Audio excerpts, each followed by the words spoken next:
Care হাসপাতালে নিবিড় পরিচর্যা কেন্দ্রে জীবন মৃত্যুর সন্ধিক্ষণে খাদিজা বেগম নার্গিস। চিকিৎসকরা বলছেন এখনও তার বাঁচার সম্ভাবনা শতকরা 5 ভাগ। আদরের মেয়েকে দেখতে সৌদি আরব থেকে ছুটে এসেছেন প্রবাসী বাবা, চীন থেকে এসেছেন বড় ভাই। আমার এই ভিসাটা দ্রুত টার্মিনালে ভিসাটা যখন আমার হয় দ্বিতীয় টার্মিনাল দ্রুত আমার ভিসাটা চাই।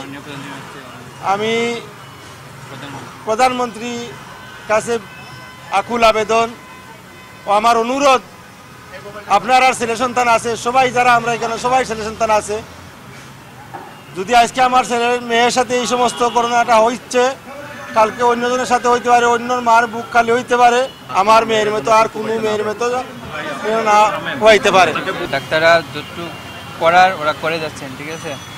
আর ফার্স্টে যেই কন্ডিশনে ওরা এখানে আসছিল, নিয়ে আসা হয়েছিল পেশেন্টারে, আমার বোনরে, তো তখনকার চেয়ে এখন সার্জারি করার পর কন্ডিশন অনেকটা একটু ইমপ্রুভের দিকে, কিন্তু we are still hopeful. Tomorrow, inshallah, tomorrow afternoon, we can get some news. সন্ত্রাসী বদরুলের দৃষ্টান্তমূলক শাস্তি চেয়েছেন সিলেট সরকারি মহিলা কলেজের অধ্যক্ষ।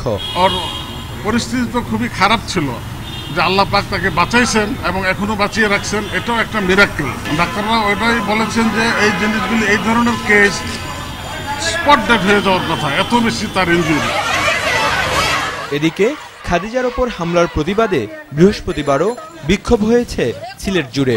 সরকারি মহিলা কলেজের শিক্ষার্থীরা সন্ত্রাসী বদরুলের সর্বোচ্চ শাস্তি সহ 4টি দাবি নিয়ে জেলা প্রশাসকের কাছে স্মারকলিপি দিয়েছেন। বিনীত অনুরোধ যে ওনারা যাতে এই হামলাকারীর সুষ্ঠু বিচার করেন। আমার যে হবে না তা নিয়ে তো আমি নিশ্চিন্ত হতে পারছি না, তাহলে আমার মা বাবা আমাকে কোন সাহসে দিবে যেতে? এটাই আমার কথা যে আমরা বিচার চাই। 17 তারিখের মধ্যে যদি এই মামলাটা দ্রুত বিচার ট্রাইব্যুনালে নিয়ে না যাওয়া হয়, তাহলে আমরা কঠোর আন্দোলনে যাব। এ সময় অতিরিক্ত জেলা প্রশাসক জানান, মামলার দ্রুত বিচার নিশ্চিত করতে পদক্ষেপ নেওয়া হচ্ছে।